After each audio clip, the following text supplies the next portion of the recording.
History maker Balochi. काश कभी ऐसा हो जाए, काश कभी ऐसा हो जाए, चाहा कि सूरज कैद से रिहा हो जाए, मेरी मुट्ठी में आ जाए। चाहा कि सूरज कैद से रिहा हो जाए, मेरी मुट्ठी में आ जाए।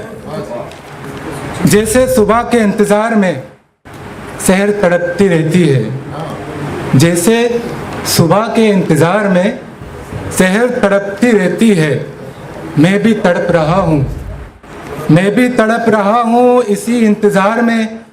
ए काश कभी सूरज आ जाए, ए काश कभी सूरज आ जाए मेरी मुट्ठी में, और मैं किसी रोज़ सुबह दम अपनी मुट्ठी खोल दूँ। काश कभी ऐसा हो जाए, चाहा कि सूरज मेरी मुट्ठी में आ जाए। मेरे चैनल लाइक शेयर सब्सक्राइब भी करें।